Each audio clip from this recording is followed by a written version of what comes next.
The first judgment will come upon the people of God. सबसे पहला न्याय पादरियों के ऊपर से आएगा, जो झूठी शिक्षा दे रहे हैं, जो लोगों को सत्य पथ से भटकाने का प्रयास कर रहे हैं, जो सुसमाचार में मिलावट कर रहे हैं, उनका समय। जो सुसमाचार में मिलावट कर रहे हैं, सुसमाचार यानी गुरुजी का ओरिजिनल आदेश, गुरुजी का सत्संग रूपी आदेश, जिसमें वो लोग मिलावट कर रहे हैं, मिलावट कर करके जो संगत को भ्रमित कर रहे हैं। और 7 साल से यही तो कर रहे हैं ये लोग। हर पीले पर्चे में मिलावट, हर पीले पर्चे में गुरुजी के ज्ञान विरुद्ध आदेश, हर मोबाइल पे जो भी मैसेज भेजते हैं गुरुजी के ज्ञान विरुद्ध, सत्संगों के विरुद्ध, पुस्तकों में मिलावट है। तो सबसे पहला न्याय, सबसे पहला कहर उन पादरियों पे टूटेगा, इन मैनेजमेंट वालों पे, कोऑर्डिनेटरों पे टूटेगा, नामदान संचालकों पे टूटेगा, जो सुसमाचार में मिलावट कर रहे हैं। सुसमाचार यानी परमेश्वर के सत्संग रूपी आदेशों में जो मिलावट कर रहे हैं।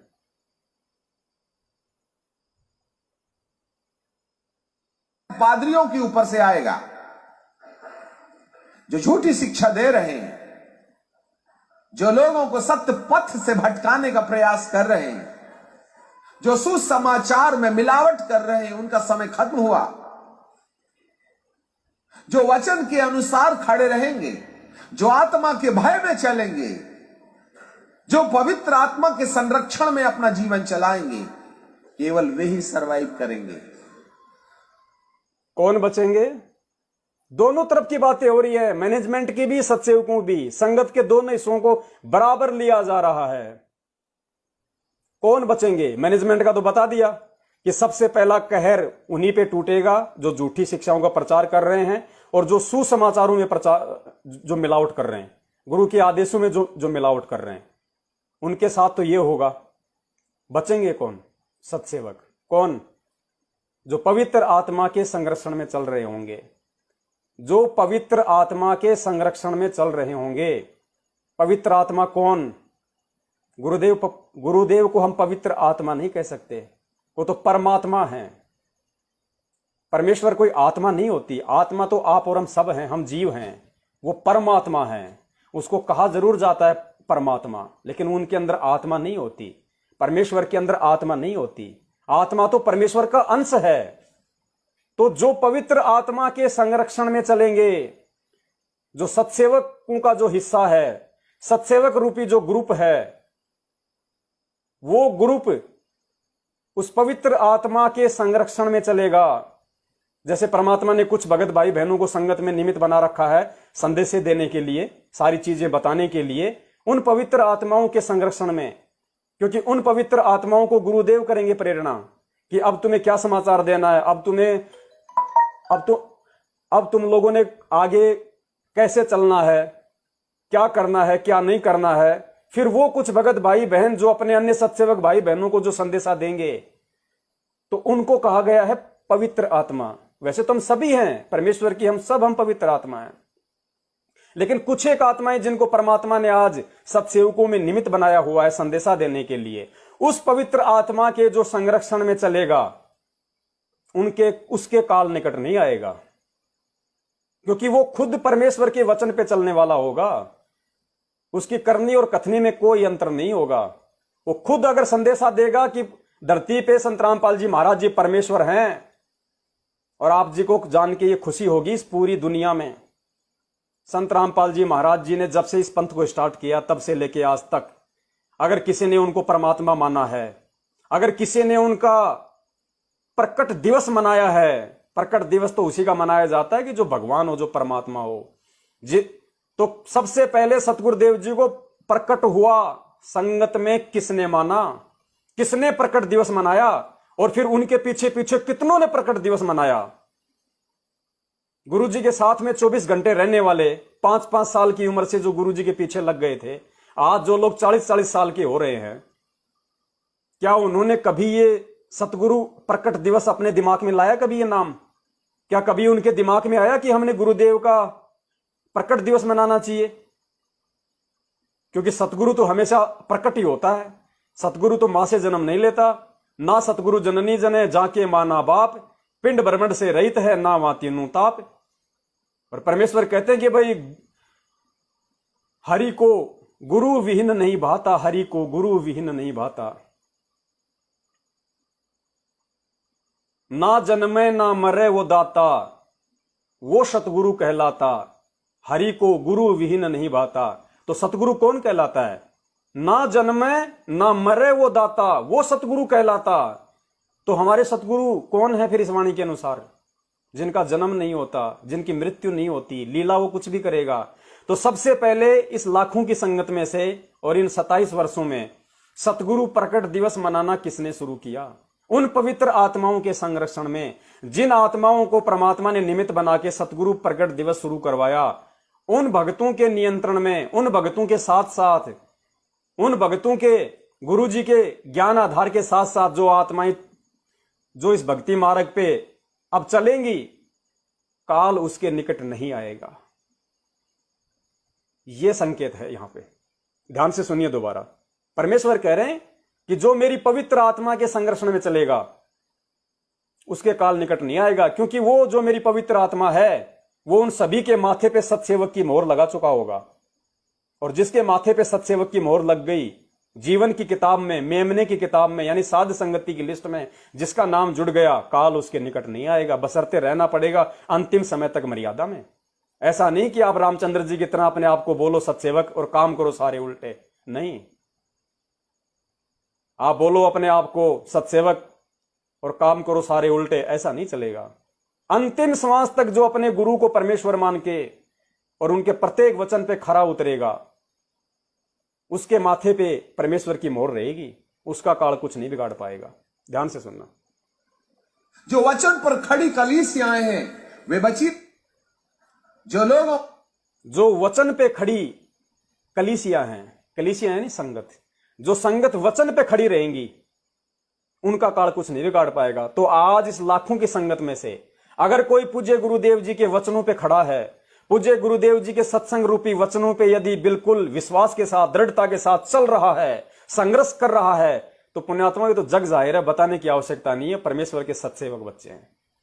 बाकी मैनेजमेंट तो कितना उलझेड़ा कर चुका है इस भक्ति मार्ग में। परमात्मा ने तो 9 मन सूत्र बड़ी मुश्किल से सुलझाया था, इन्होंने 18 मन उलझा दिया। 18 मन। परमेश्वर ने हमसे राजनीति छुड़वाई, आरक्षणबाजी छुड़वाई, जगत वालों के साथ में गप्पे मारना छुड़वाया, रक्तदान, दे दान, उल्टे सीधे काम, कुपात्रों को दान, ये सब छुड़वाया परमात्मा ने। धरने, प्रदर्शन, रैलियां 27 साल से ज्ञान देके, और इन्होंने इन 7 साल के अंदर वो सारे कुक्रम संगत से वापस शुरू करवा दिए। तो परमेश्वर ने तो 9 मन सुलझाया, इन्होंने 18 मन उलझा दिया। तो पथ से भटकाने का प्रयास कर रहे हैं, जो सुसमाचार में मिलावट कर रहे हैं, उनका समय खत्म हुआ।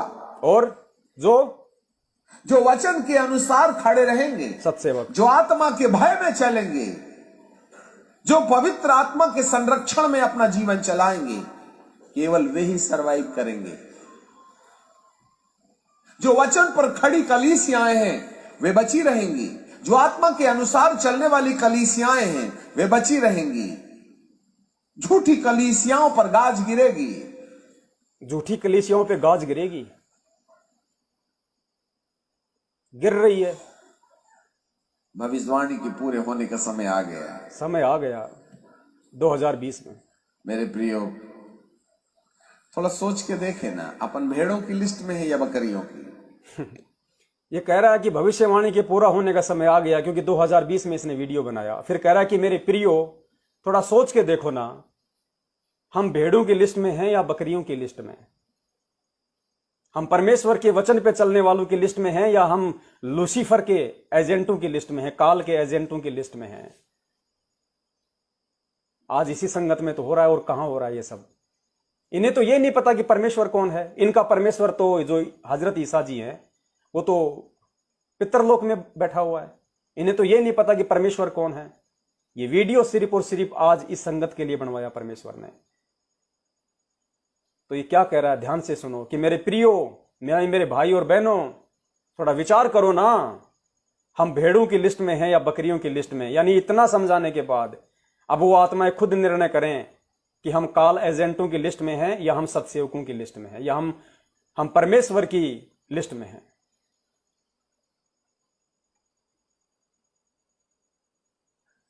भविष्यवाणी के पूरे होने का समय आ गया है। मेरे प्रियो, थोड़ा सोच के देखे ना, अपन भेड़ों की लिस्ट में है या बकरियों की? मेमने की जीवन की किताब में अपना नाम है यह संसारवाद की? मेमने के जीवन की किताब में अपना नाम है या संसारवाद में? मेमने की जीवन की किताब यानी सतसेवक, और जीवन की किताब यानी सतलोक आश्रम मैनेजमेंट हरियाणा, जो जगत वालों की तरह खुद भी जीवन जी रहा है, भक्तों को भी जीवन जीवा रहा है, जो दुनिया के साथ में समझौता कर चुका है, जो समझौतापूर्ण जीवन जी रहे हैं, आधा भगत वाला आधा जगत वाला। तो हम भेड़ों की लिस्ट में हैं या बकरियों की लिस्ट में हैं? विचार कीजिए। क्या हमारे माथे पर परमेश्वर ने वचन की खराई पर चलने के कारण 3 दांते वाली चाबी, जिसमें पवित्र आत्मा का प्रेम, आनंद और शांति है, वो वाली? परमेश्वर ने वचन की खराई पे चलने के कारण, वचन की खराई यानी एकटक होके, दृढ़ होके, विश्वासी होके, परमेश्वर के सत्संग रूपी वचन पे चलने के कारण जो 3 मुंह वाली जो चाबी है, क्या उसका चिन्ह हमारे माथे पे लगाया उसने? 3 दांतों वाली जो चाबी है, क्या उसका यहां लगाया परमेश्वर ने? 3 दांते कौन से? प्रेम, शांति और क्या है? अब ये प्रेम, शांति और एकता ये केवल सत्सेवकों में है और किसी में नहीं है। ये 3 दांतों वाली चाबी परमेश्वर ने केवल सत्सेवकों के माथे पर लगाई और किसी के माथे पर नहीं लगाई। आज मैनेजमेंट में कहीं कोई शांति नहीं है, कहीं कोई प्रेम नहीं है, कहीं कोई एकता नहीं है। सिर्फ पैसे के कारण वो लोग आपस में जुड़े हुए हैं। आए दिन उनके जूत बजते हैं पैसों को लेके। ये 3 दांतों वाली चाबी केवल सत्सेवकों के माथे पे लगी हुई है। प्रेम, शांति, विश्वास, जो भी ये बता रहा है आप खुद नोट कर लेना। आप खुद नोट करना कि जब तक आप सत्सेवकों की लिस्ट में नहीं थे, जब तक आप इस साध संगति से नहीं जुड़े थे और जब तक आप सतलोक आश्रम मैनेजमेंट हरियाणा के पीछे चल रहे थे, क्या आपके अंदर यह शांति, एकता, प्रेम था? आप खुद विचार करना। और जैसे ही आप सत्सेवकों की लिस्ट में जुड़े हो, आपके अंदर परमात्मा ने तुरंत वो सॉफ्टवेयर डाल दिया, 3 दांतों वाली चाबी। तभी तो परमात्मा ने परसों के दिन खाली एक कॉल रिकॉर्डिंग सुनी परमात्मा के बच्चों ने, मेरी और जयपुर वाले भगत की, और 55,000 रुपए परमेश्वर की 5 आत्माओं ने तुरंत उसके खाते में ट्रांसफर कर दिए। जबकि आपस में हम तीनों नहीं जानते, ना तो देने वाले मुझे जानते, ना मैं देने वालों को जानता, ना पैसे लेने वाला मुझे जानता, ना लेने वाले को मैं जानता। हम कभी भी आपस में फिजिकली रूप में नहीं मिले, लेकिन परमेश्वर ने उस प्रेम में, विश्वास में, एकता में हमारे को बांध दिया। वो 3 मुंह वाली चाबी परमेश्वर ने अपने सभी सत्सेवक बच्चों के माथे पे लगा दी कि हम ये मदद उस भाई की नहीं कर रहे, हम परमेश्वर के चरणों में ये पैसा दे रहे हैं। और निस्वार्थ भाव से उन्होंने दिया। तो ये प्रेम, विश्वास और एकता की चाबी परमेश्वर ने किसके माथे पे लगा रखी है? मैनेजमेंट वालों के या आप और हमारे? ध्यान से सुनिए। है यह संसारवाद की। क्या हमारे माथे पर परमेश्वर ने वचन की खराई पर चलने के कारण 3 दांते वाली चाबी, जिसमें पवित्र आत्मा का प्रेम, आनंद और शांति है, प्रेम, आनंद, शांति लगी है क्या? वो मोहर लगी है क्या? प्रेम, आनंद, शांति, केवल आनंद, शांति और प्रेम जिसके माथे पर होगा वे सुरक्षित बचेंगे। वो सुरक्षित बचेंगे जिसके माथे पे प्रेम, आनंद और शांति होगी। अब ये प्रेम, आनंद और शांति सतलोक आश्रम मैनेजमेंट हरियाणा वालों के किसी के भी घर पे जाके देख लेना, आपको अगर इतनी सी भी दिखाई दे जाए तो। ये प्रेम जो आपस में सत्सेवकों में परमेश्वर ने साध संगति के माध्यम से जो पैदा किया है, शांति जो परमेश्वर के वचन पे चलते हुए आज आप और हम महसूस कर रहे हैं, क्योंकि जो परमेश्वर की मर्यादा में चलेगा, जो परमात्मा के वचन पे चलेगा, उसको ही शांति हो सकती है, अन्यथा दुनिया में किसी को शांति नहीं हो सकती। क्योंकि जो परमेश्वर के वचन पे चलेगा उसको विश्वास होगा, और जिसको विश्वास होगा उसमें प्रेम भी होगा, उसमें शांति भी होगी, उसमें आनंद भी होगा। और परमेश्वर कहते हैं, जिस मरने से जग डरे मेरे मन आनंद, कद मरूं कद पाऊं वो पूर्ण मर परमानंद। ये मैनेजमेंट तो कोरोना से मर रहे हैं, ये डर रहे हैं कि कोरोना ना हो जाए, डोज लगवा लिया, एक वैक्सीन लगवा ली, दूसरी लगवा ली, तीसरी डोज लगवाएंगे, प्रचार कर रहे हैं। गुरुजी के नाम से पीला पर्चा निकाल दिया कि गुरुजी ने कहा है कि सरकार कुछ भी गलत काम नहीं करती और कोरोना की डोज लगवा लो। काल ने फरमान भेज दिया गुरुजी की आड़ में तो बताइए उनको कहां विश्वास है? विश्वास तो परमेश्वर ने सत्सेवकों में पैदा कर रखा है कि मर जाएंगे लेकिन वैक्सीन नहीं लगवाएंगे, हम रोग मुक्त हैं, हम भय मुक्त हैं, हम जेल काट लेंगे, हम मार सहन कर लेंगे, हम बेइज्जती सहन कर लेंगे, हम नौकरी में हैं तो नौकरी को लात मार देंगे, क्योंकि मेरे बाप ने नौकरी को लात मार के दिखाई है पहले मुझे कि बेटा अगर कभी भगवान के मार्ग में कोई अगर तेरी नौकरी भी आड़े आ जाए तो लात मार देना, चाहे तू 5 लाख रुपए महीने के क्यों ना कमा रहा हो, तुझे जरूरत पड़ेगी तो 5 करोड़ तेरे आगे रख दूंगा उसी समय। और पुण्यात्माओं, इसका छोटा सा एग्जाम्पल आपको दास देना चाहेगा। मेरी क्या स्थिति थी, आर्थिक स्थिति, आज से साल भर पहले आप सबको अच्छे से पता है। किस प्रकार लोगों ने मेरी गरीबी का मजाक उड़ाया, मेरठ वालों ने, आज भी लोग उड़ाते हैं। पिछले 1 साल से परमात्मा ने काम धंधा चलाया बहुत अच्छा, लोगों के 5 लाख रुपए मैंने दिए उधार, जो मेरे मांगते थे, जिनसे मैंने उधार लिए थे, परमात्मा ने 5-6 लाख रुपए उन भगत भाई बहनों के चुकाए। और 6 लाख रुपए यदि परमात्मा ने संगत के चुकवाए तो 6 लाख रुपए का 60,000 रुपए दसवांश होता है। दसवांश मैंने ऐसे कि ऐसे अपने भगत भाइयों को दे दिया। जिसने फोन किया, लेने वाले भाई सुन रहे होंगे, दास झूठ नहीं बोलता, वो 60 का 60,000 रुपया यानी जितना भी दसवांश था, दास ने अपने घर में काम नहीं लिया। जिसका फोन आ गया, भगत जी 10 चाहिए, भगत जी मुझे 15 चाहिए, मुझे 5 चाहिए, मुझे 7 चाहिए, परमात्मा ने तुरंत उसके खाते में भक्तमती को बोला कि भाई दसवंश का कितना है, तुरंत, हाँ जी 7,000 रुपए लाओ भाई, हाँ जी कितने बच रहे हैं दसवंश के, हाँ जी 15,000 रुपए लाओ जी तुरंत। ऐसा नहीं कि जी को छुपा लिया, वो कर लिया, नहीं, ये परमेश्वर का पैसा है। तुरंत वो दसवंश का पैसा बिना सोचे समझे। हां, हमने इतना जरूर देखा कि सामने वाले को जरूरत है या नहीं है।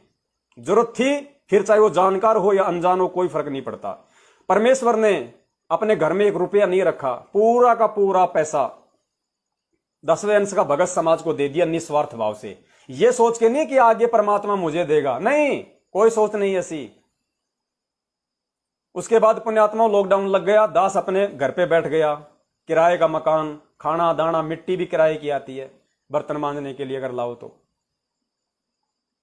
7-8 मेंबर हैं परिवार में, कमाने वाला केवल ये दास अकेला और कोई नहीं है, बाकी सब बच्चे, 2 भाई के बच्चे, 2 मेरे बच्चे हैं, माँ है, मेरे पिताजी अभी 2-3 महीने पहले वो गुजर गए, आप सबको पता है, भक्तमती है। कमाने वाला दास अकेला है। दास काम धंधे पे इतना ध्यान नहीं दे पाता पिछले 6 साल से, क्योंकि आप देखते हो दिन में कितनी बार वीडियो डलते हैं फेसबुक पे, और कितनी बार लोगों से 1-1 घंटा बात होती है, दिन में कितने फोन आते हैं, फिर उनकी वीडियो बनाओ, फिर उनको अपलोड करो, फिर उनको भेजो, शेयर करो। दास अपनी सेवा में कोई त्रुटि नहीं करता, चाहे दूसरा कोई शेयर करे या ना करे, भेजे या ना भेजे। मैं अपनी तरफ से पूरी अपनी तन मन धन से सेवा करता हूं। मुझे पता है कि मुझे परमेश्वर ने सत्य सेवा दे रखी है, मैं गफलत नहीं करूंगा, क्योंकि इन सेवाओं का मुझे क्या प्रतिफल मिलेगा वो परमेश्वर जानता है। क्योंकि सेवा भी वही करेगा जिसको विश्वास होगा कि तेरे से ये परमेश्वर करवा रहा है, अन्यथा सेवा भी नहीं कर पाएगा आदमी। तो जैसे लॉकडाउन लगा, अब 1 साल के बाद में कुछ नहीं मेरे घर पे, मकान का 2 महीने का मेरा किराया चढ़ गया, जेब में मोबाइल में केवल 7,000 रुपए, और 7,000 में भी घर का राशन जो है लेके आना था, कुछ नहीं था। ऐसी स्थिति में ना मैं किसी से मांग सकता, क्योंकि जहां मैं रह रहा हूं, मैं किन परिस्थितियों में रह रहा हूं, और जब तक गुरुजी नहीं आएंगे शायद मुझे ऐसा ही, मुझे लोहार की तरह कभी कहां कभी कहां, क्योंकि मुझे भगवान चाहिए, मुझे रिश्तेदार, गांव, यार, दोस्त, भाई बंधु नहीं चाहिए, मुझे परमात्मा चाहिए। अब ठीक है, ये परिवार है, ये आत्माएं हैं, परमात्मा ने दास को सेवा दे रखी है, भाई जहां जाऊंगा वहां लेके जाऊंगा, तो मुझे तो परमात्मा चाहिए, चाहे मैं हिमालय के पहाड़ पे जाके बस जाऊं, मुझे उससे कोई लेना देना नहीं है। अब जब मुझे जरूरत पड़ी पैसों की, तो पुण्यात्माओं 10 लाख की एंट्री हो चुकी है। मैंने कितने दिए परमेश्वर के आशीर्वाद से, 10वें अंश के कितने, मात्र 60,000। और जितनी कमाई मेरे घर में आई महीने की 60,000, 80,000 ऊपर की, मैंने अपने घर में नहीं रखा। मैंने भक्तमती को बोल दिया, घर में 4-5 हजार रुपए से ज्यादा नहीं होने चाहिए, अपने घर में 4-5 हजार रुपए से ज्यादा नहीं होने चाहिए। कल को अगर सबका कर्जा उतर जाए, उसके बाद में काम धंधा बिल्कुल छोटा कर दो, बस 10-12 हजार रुपये महीने के आ जाएं, इससे ज्यादा नहीं। बाकी अपना भक्ति और सेवा में अपना काम लगाएंगे, इससे ज्यादा नहीं। जितना पैसा आया सबसे पहले मैंने मांगने वालों को दिया, अपने घर में कुछ नहीं रखा मैंने, परमेश्वर पे विश्वास। जैसे ही 1 तारीख होती महीना, बिल्कुल नील बटा नील, किस किस को देना है किस किस को नहीं देना है सबको चूकती किया। 10वें अंश का पैसा जिसको जरूरत थी परमात्मा ने उनको पहुंचवा दिया। कोई टेंशन नहीं कि अगले महीने कहां से आएगा, अगले महीने का किराया कहां से देंगे, कोई टेंशन नहीं। विदेश में बैठे हैं एक तरीके से, अपना घर बार छोड़ के, अपना स्टेट छोड़ के दूसरे स्टेट में बैठे हैं, कोई ना कोई रिश्तेदार, ना कोई मिलने वाला, ना कोई भगत भाई, किसी से मांगे तो कोई 2 रुपया भी नहीं देने वाला। ऐसी जगह आज मैं यहां पे मैं बैठा हुआ हूं। पड़ोसियों तक से मेरे संपर्क नहीं होते, 1-1 साल हो जाती है मेरे को मकान लिए हुए। पड़ोसियों तक मैं राम राम नहीं करता, उनके नाम तक मुझे याद नहीं होते, किसी से कोई मेरा संपर्क ही नहीं होता सिवाय मेरे परमपिता परमेश्वर से। इतना विश्वास करके मैं गुरुदेव पे चलता हूं। आज जब मुझे जरूरत पड़ी तो पुण्यात्माओं ने 10 लाख रुपए तो इन 7 दिनों में रजिस्टर में एंट्री करवा दी। और अलग से मेरे पास में कितने फोन आते हैं, आप रिकॉर्डिंग सुनते हो कि पवन भगत जी अगर आपको पैसे चाहिए तो बताना। कितने भाइयों के फोन आते हैं, भगत जी 50-60 हजार रुपए तक की, 1 लाख रुपए तक की, जब भी आपको जरूरत हो भगत जी आपके लिए घर पे पैसा रखा है। भाई नहीं, जब जरूरत होगी परमात्मा बुलवा देंगे, बाकी नहीं। और पता नहीं परमात्मा फिर कौन सी आत्मा को निमित्त बना देते हैं, किस आत्मा से दास की हेल्प करवा देते हैं। क्योंकि अब मैं घर पे बैठा हुआ हूं, लॉकडाउन अभी ओपन नहीं हो रहा, काम धंधा मेरा ऐसा ही है, रोड पे खड़ा होके, लोग खा नहीं रहे बाहर का खाना, तो कहां से करूं। परमेश्वर किसी को भी निमित्त बना देते हैं। तो परमेश्वर की वाणी है कि देते को हरि देत है जहां तहां से आने, और अण देवा मांगत फिर साहिब सुने ना कान। तो देते को हरि देता है, जो देता है ना उसको फिर परमात्मा देता है, और जो निस्वार्थ भाव से देता है वो 60 हजार रुपए 10वें अंश के परमात्मा के पैसे परमेश्वर के बच्चों को दे दिए। 60 हजार के बदले आज की डेट में अगर एक दिन में मेरे को अगर 6 लाख चाहिए तो पुण्यात्मा 1 घंटे में इस दास के भगत भाई बहन इस दास के खाते में 6 लाख रुपए डाल देंगे। 6 लाख भी कोई बड़ी बात नहीं है।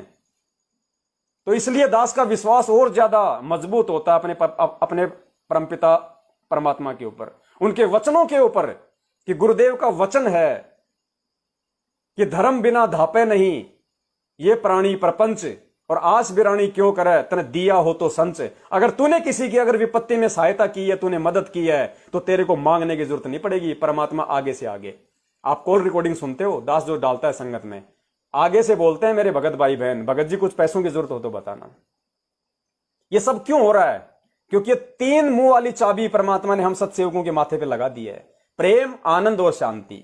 अब हमें पता चल गया कि असली भाई बहन तो हम हैं, असली रिश्तेदार तो हम हैं, असली एक बाप की औलाद जिनको मतलब रियल ब्रदर कहते हैं, रियल भाई बहन कहते हैं, वो हम हैं। और दास एक बात बताना भूल गया था, थोड़ा लेट हो गया, बहन से भी दास माफी चाहता है, क्योंकि परमात्मा ने उस बहन को निमित्त बना के, और ये जो सेवा है जो लैपटॉप की, ये परमात्मा ने करवा दी थी। 2 तारीख को ये डेल का लैपटॉप महाराष्ट्र से जो बहन थी, जब परमात्मा ने लैपटॉप के लिए उसको निमित्त बनाया था, तो बहन तो दास ने कहा कि जो पुराना है वही भेज दो, लेकिन बहन ने जो पुराना है वो नहीं भेजा, और बहन को परमात्मा ने निमित्त बनाया। बहन ने ऑनलाइन ऑर्डर करके, और ये नया जो लैपटॉप है ये परमात्मा ने बहन से सेवा करवा दी। तो 2 तारीख को लैपटॉप आ गया था दास के पास में, लैपटॉप के माध्यम से ही परमात्मा भी ये सेवा करवा रहे हैं। दास का काम बहुत आसान हो गया। तो देखो ये प्रेम है। अब महाराष्ट्र की जो बहन है, पुण्यात्माओं में परम पिता परमेश्वर सतगुरु रामपाल जी महाराज जी के मैं चरणों की सौगंध खा के कह रहा हूं, मेरे गुरुदेव का सामने दरबार है, मैं गुरुदेव के दरबार में उनके चरणों की सौगंध खा के बोल रहा हूं, जिस बहन ने ये लैपटॉप भेजा है मुझे उस बहन का नाम भी नहीं पता।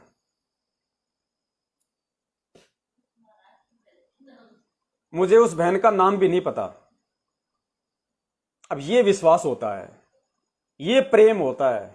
अब बहन तो इसलिए जानती है क्योंकि मेरा तो नाम वैसे फेमस कर रखा है मैनेजमेंट वालों ने गुरुद्रोही के रूप में, लेकिन दास ने केवल लैपटॉप फाइनल सेवा महाराष्ट्र इस नाम से सेव कर रखा था, क्योंकि दास ने बहन का नाम जो है वो पहले भी नहीं पूछा, और दास ने बहन का नाम लैपटॉप आने के बाद भी नहीं पूछा। क्यों नहीं पूछा?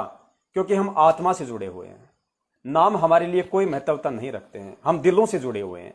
वो 3 दांते वाली चाबी उस परमात्मा ने हम भाई बहनों के माथे पे लगा रखी है। हमको परमात्मा ने विश्वास की डोर से बांध रखा है। तो ये होता है प्रेम। आज कौन भेज देगा? इस दास की अगर मैं सगी बहन को भी बोलता तो शायद पता नहीं मन में कितने उसके दोष आते, क्यों मंगा रहा है, किस लिए मंगा रहा है, कहां से लाऊंगी, वापस कब देगा, देगा कि नहीं देगा। ये होता है जगत में। और ये हमारी बहन, अब ये है वो सतलोक वाली आत्मा, ये है हमारी रियल बहन। बताओ, कुछ नहीं, एड्रेस मांगा, मोबाइल नंबर मांगा, भेज दिया परमेश्वर की सेवा में। ये होता है विश्वास। सेवा करके जो आनंद की प्राप्ति उसको हो रही है, वो और किसको हो रही होगी? जिन्होंने जयपुर वाले भाई की जो मदद की उधार रूप में, जिन 5 आत्माओं ने, उनको जो आनंद की अनुभूति हो रही होगी, वो किसको हो रही है? तो ये परमेश्वर ने साध संगति के माध्यम से और हमारे माथे पे जो ये सतसेवक की मोहर लगा दी, क्योंकि सतयुग में ऐसी ही आत्माएं प्रवेश करेंगी। सतयुग में ऐसी ही निष्कपट और निश्चल आत्माएं जाएंगी युग परिवर्तन के बाद। बाकी यही तहस नहस होंगी। भविष्यवाणी में सुन रहे हो ना कि मेरे भवन की देवली से शुरू करो, कुंवारी, माता, बेटी, लड़का, लड़की सबको काटो, किसी पे दया नहीं करने का। जिनके माथे पे परमेश्वर की मोहर लगी है उनके नजदीक नहीं जाना। तो ये गुण परमात्मा ने इस भविष्यवाणी के अनुसार ये आत्मा, ये प्रेम, आनंद, शांति, अब ये किस में है? Malaysia, Singapore, Japan, England, London, Nepal, कहां से भाई बहनों ने फोन कर करके 10 लाख रुपए की एंट्री करवा दी। इसलिए परमात्मा आगे से आगे चलता है कि पतिव्रता जमीन पर ज्यों ज्यों धर है पाव, समर्थ झाड़ू देत है ना काटा लग जावे। ये वाणियां परमेश्वर की सत्य है। एक एक वाणी परमात्मा की चरितार्थ हो रही है, एक एक वाणी। क्योंकि साध वचन पलटे नहीं, चाहे पलट जाए ब्रह्मांड, परमेश्वर का वचन नहीं पलट सकता। तो पुण्यात्माओं, 11:13 हो गए, समय तो बहुत हो गया। और अभी तो ये 17 मिनट की एक छोटी सी भविष्यवाणी पूरी नहीं हुई। इसके बाद तो और 5-7 वीडियो हैं। इतने बड़े बड़े 5-7 वीडियो और हैं जो आज के इस लाइव प्रोग्राम में परमात्मा ने संदेशा दिलवाना था। लेकिन परमेश्वर एक छोटी सी चीज को पकड़ के देखो कितना बड़ा खींच दिया मालिक ने। ये 17 मिनट का ऑडियो भी अभी तो 13 मिनट का हुआ है। ये होता है परमेश्वर की दया। नहीं हमारे जैसे जिनको 8वीं में सप्लीमेंट्री आ रही हो। इस दास को 8वीं क्लास में हिंदी में, सोचने की बात है, हिंदी में सप्लीमेंट्री आई थी। दास बोल नहीं सकता। दास को ना कभी जिंदगी में कभी बोला कहीं पे।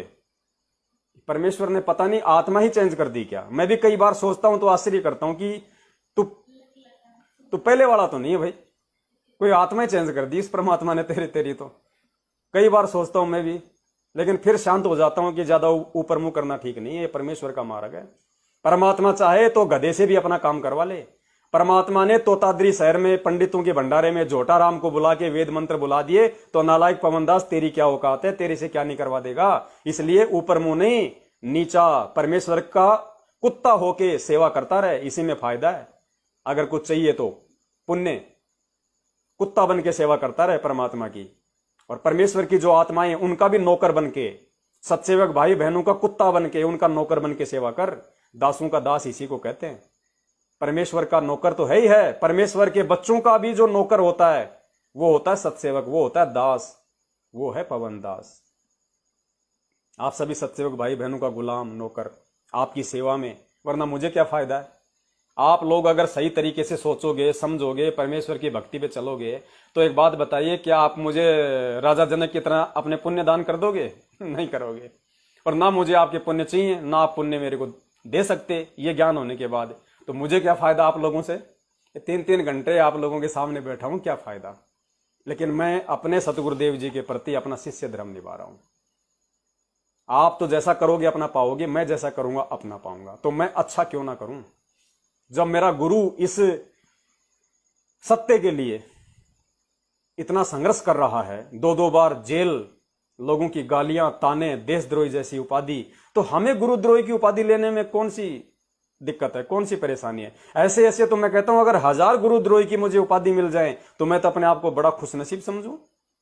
मुझे तो काल ने पता नहीं कितना तोड़ने की कोशिश की है, किस किस तरीके से मार के, काट के, पीट के। गुरुद्रोही, ठग, लुटेरा, झूठा, पाखंडी, गुरु बनेगा, वो बनेगा। अरे मैं कहां गुरु बनूंगा। मैं तो मेरे गुरु की जो आत्माएं हैं मैं तो उनका भी गुलाम हूं भैया, मैं तो उनका भी नौकर बन के सेवा करना चाहता हूं। मेरे लिए ये शब्द बोल के कि पवन दास गुरु बनना चाहता है, क्यों अपने जीवन को नरक में डाल रहे हो भैया? ये शब्द अपने वापस लो और परमात्मा से माफी मांगो। ये जीवन नौकर बन के सेवा और भक्ति करने का है, ये गुरु बन के नरक में जाने का नहीं है। गुरु तो एक ही है, गोरखनाथ में सबका गुरुआ। गुरुआ तो केवल एक ही है दुनिया में, परम पूज्य सतगुरु रामपाल जी महाराज, उनके अलावा और कोई गुरु नहीं हो सकता। बाकी सब चेले चपाटे हैं उनके। तो चलो, परमेश्वर की दया से अगली भविष्यवाणियों को हम बाद में लेंगे, क्योंकि 11:16 हो गई, 3 घंटे 8 मिनट हो गई हमारे को। ये 4 मिनट की भविष्यवाणी और है, हम आज इसी को पूरा कर देते हैं परमेश्वर की दया से। फिर अगली बार देखेंगे अगले साध संगति में। बचाव का और कोई तरीका नहीं, आपकी जितनी पहुंच है लगा लीजिए। आप जितने चतरे हैं उतने चतरे हो जाइए, जितना दिमाग लगाना है लगा लो। परंतु जिसने पवित्र आत्मा के द्वारा आने वाले प्रेम का बहिष्कार किया है, जिसने पवित्र आत्मा की शांति का बहिष्कार किया है, वो बाइबल के ज्ञान का बड़ा भारी विद्वान भी हो सकता है। उसको सामना करना पड़ेगा, क्योंकि आप परमेश्वर की कितने भी चतुरे हो जाओ, कितना भी दिमाग लगाओ, तुम्हारी जितनी पहुंच है वहां तक तुम पहुंच लगा लो, बच नहीं पाओगे। जिसने पवित्र आत्मा के द्वारा जो शांति, जो प्रेम, जो संदेशा दिया जा रहा है, जिसने उसका बहिष्कार किया वो बचेगा नहीं। यानी सत्सेवकों का जो बहिष्कार करेगा, सत्सेवकों के इस मिशन में जो रोड़ा अटकाएगा, वो चाहे कितना चतुरा बन जाए, उसका बचाव नहीं होगा।